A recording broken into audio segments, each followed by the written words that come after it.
সংগ্রামী কুষ্টিয়াবাসী, সম্মানিত সাংবাদিক বন্ধুগণ, প্রশাসনের ভাইরা, আসসালামু আলাইকুম ওয়া রাহমাতুল্লাহি ওয়া বারাকাতুহু। সংগ্রামী সাথী বন্ধুগণ, আমরা আজকে অনেক দিন পরে এই কুষ্টিয়ার মাটিতে মিছিল করেছি। আমরা স্লোগানে কুষ্টিয়াবাসীকে একটি মেসেজ দিতে চেয়েছি। সেই মেসেজটি হল, আমাদের জামাত ইসলামের সহকারী সেক্রেটারি জেনারেল, ঢাকা বিশ্ববিদ্যালয়ের ইসলামী ছাত্র শিবিরের প্রথম সভাপতি, আমাদের প্রিয় নেতা জনাব এটিএম আজহারুল ইসলামের মুক্তির দাবি।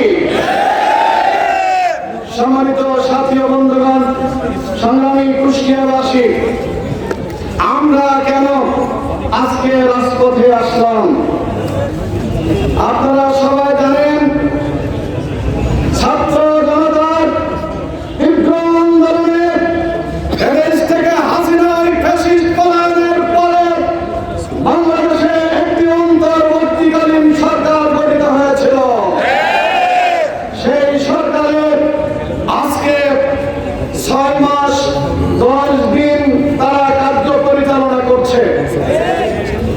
এই 6 মাস 10 দিনে অন্তর্বর্তীকালীন সরকারের সাথে আমরা সহযোগিতা করে চলেছি। আমরা তাদের সকল বৈধ কাজকর্মকে সহযোগিতা করে চলেছি, পরামর্শ দিয়ে চলেছে। আমরা সরকারের বিরুদ্ধে এখনো পর্যন্ত কোন স্লোগান দিতে আসি নাই, রাজপথে নামি নাই।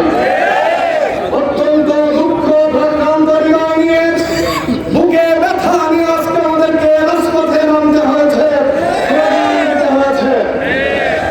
সংগ্রামী সাথী বন্ধুগণ, তার কারণ হল এই সরকারের 6 মাস 10 দিনে কারাগার থেকে বহু সাজাপ্রাপ্ত আসামি, ফাঁসির দণ্ডপ্রাপ্ত আসামি, যাবজ্জীবন কাজা দণ্ডপ্রাপ্ত আসামিরা মুক্তি পেয়েছে।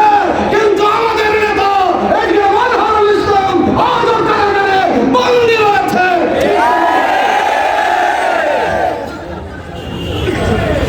আমরা অন্তর্বর্তীকালীন সরকারের মাননীয় উপদেষ্টা, মাননীয় স্বরাষ্ট্র উপদেষ্টা, আইন উপদেষ্টা সহ সবাইকে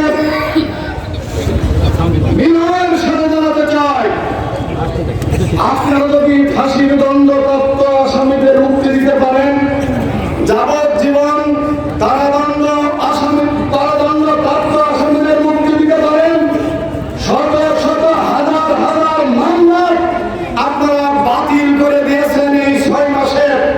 এজন্য আপনাদেরকে আমরা সাধুবাদ জানাই, ধন্যবাদ জানাই। কিন্তু আপনাদের মনে রাখতে হবে, আপনারা আজকে যারা দেশ পরিচালনা করছেন, আপনাদেরকে ক্ষমতায় বসিয়েছে এদেশের ছাত্র জনতা। ছাত্র জনতার এই বিপ্লবের উদ্দেশ্য ছিল দেশে ইনসাফ প্রতিষ্ঠা করা। ফ্যাসিস্টকে পালাতে বাধ্য করা হয়েছে। ফ্যাসিজমের উদ্ভব বাংলাদেশে যাতে আর না হয়, এটা ছিল ছাত্রদের স্বপ্ন, এটা ছিল ছাত্রদের স্বপ্ন, ঠিক না ঠিক? সংগ্রামী সাথী বন্ধুগণ, সেই স্বপ্ন, সেই সাম্য, সেই ইনসাফ এ সরকার আমাদের ব্যাপারে করতে ব্যর্থ হয়েছে।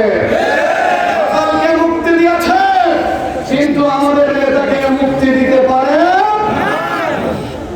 সরকারকে বলতে চাই, বাংলাদেশ, বর্তমান বাংলাদেশ, নতুন বাংলাদেশ, এখানে আমরা সাম্য চাই, ইনসাফ চাই।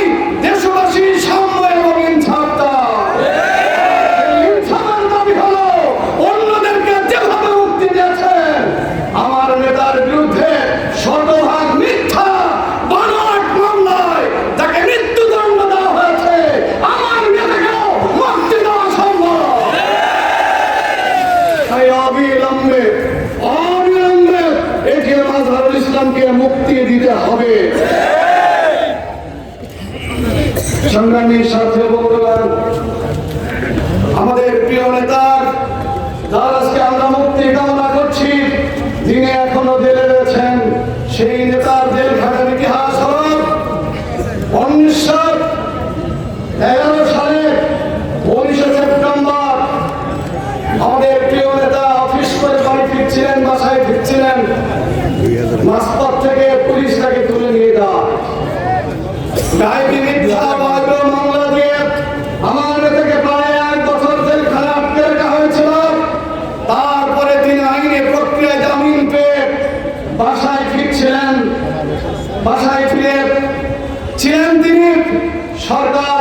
তখন